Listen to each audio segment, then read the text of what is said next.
Major Japanese automakers are ending U.S. manufacturing, reacting to a new Trump administration trade deal. Billions in investment are shifting to Canada, now set to become the new hub for Japanese auto production in North America.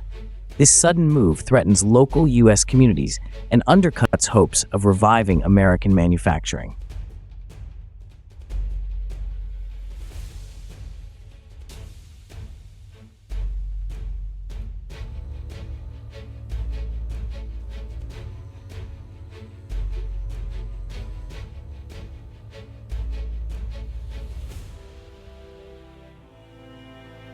This crisis is the result of years of escalating trade tensions between the U.S. and Japan, intensified under the Trump administration. Trump's tariffs on steel and aluminum raised costs for automakers, but the real threat was a proposed 25–50% tariff on imported vehicles and parts, justified under national security. The climate of uncertainty was toxic for Japanese automakers who had invested billions in U.S. plants. Instead of fostering cooperation, the administration's hardline tactics bred distrust and forced Japanese companies to consider alternatives. The goal was to force more production in the U.S., but the unpredictable threats backfired, pushing Japanese industry leaders to look elsewhere. Aggressive rhetoric and policy missteps paved the way for the industry-shattering decision to leave.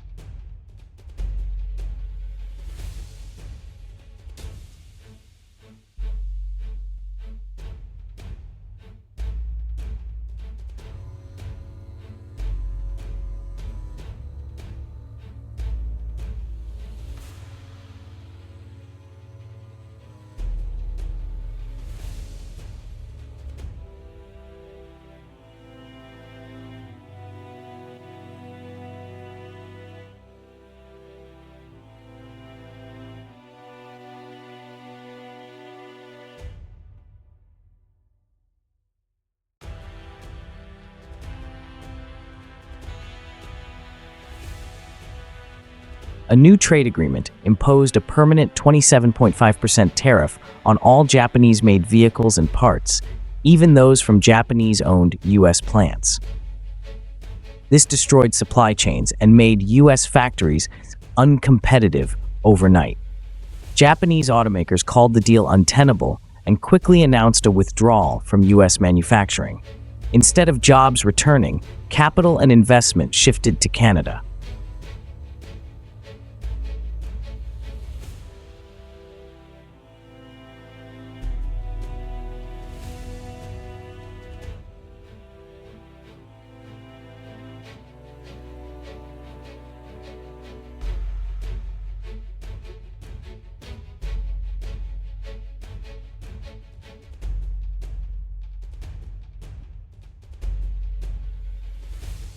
Japanese automakers' exit is a strategic retreat, not a surrender. They'll absorb new U.S. tariffs on vehicles from Canada, passing some costs to American consumers, better than chaotic supply chain overhauls. Canada's stability and skilled workforce now outweigh proximity to the U.S. market. This move shows global companies will always seek stability over uncertainty.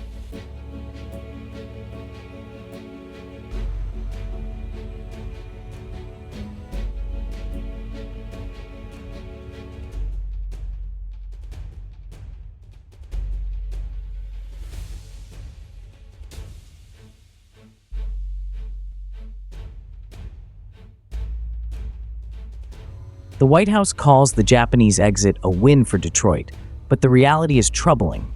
The closure of Japanese plants will devastate supply chains, causing shortages and higher costs. Consumers may stick with Japanese imports or turn to other foreign brands. It's a hollow victory, broken supply chains, and a deeply uncertain future for Detroit.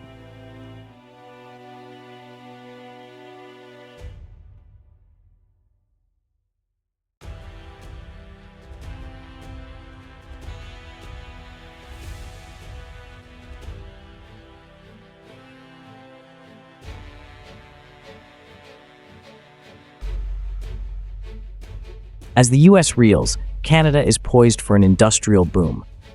Japanese automakers' relocation is one of the largest economic wins in Canadian history, expected to create over 75,000 jobs and inject billions into the economy.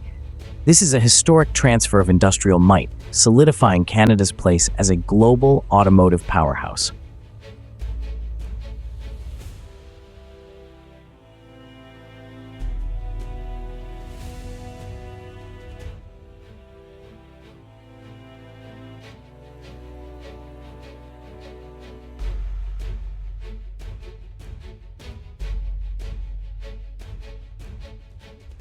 The global auto industry is shifting. Automakers face costly EV transitions, new regulations, and supply chain challenges. Japanese companies moving to Canada show a trend, seeking stability over proximity. The Japanese exodus from the US is dramatic and just the beginning of global change.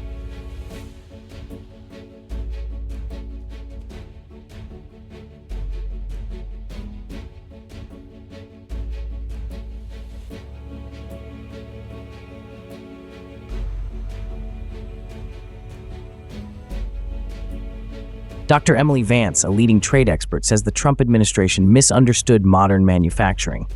They assumed Japanese companies' U.S. investments meant loyalty, but multinationals answer to shareholders, not countries. When policies threaten survival, companies move. It's not personal, it's business. The job losses will extend far beyond assembly lines, hitting suppliers, logistics, and local economies. For every factory job lost, up to 8 more disappear in the community. The administration's attempt to save jobs may trigger the largest manufacturing job loss in a generation. The chilling message to foreign investors: the U.S. is no longer a stable place for business. In trying to win a tariff battle, America may have lost the larger war for global economic leadership.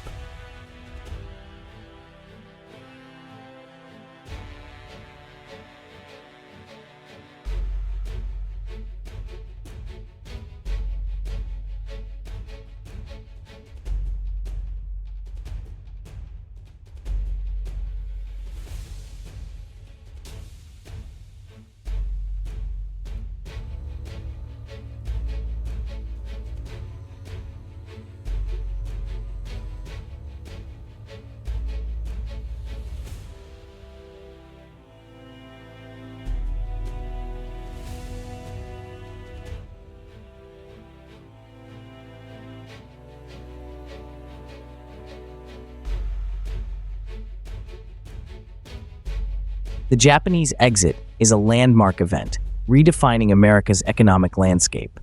Communities that thrived on auto manufacturing now face a tough recovery, and the nation's status as a top investment destination is in question. The immediate challenge: support displaced workers, repair broken supply chains, and adapt to a less competitive market. For consumers, expect higher prices and fewer choices as tariffs and reduced competition take hold. America must now reconsider its approach. Will it build walls or foster stable partnerships? The choices made now will shape the future of American manufacturing and its place in the world.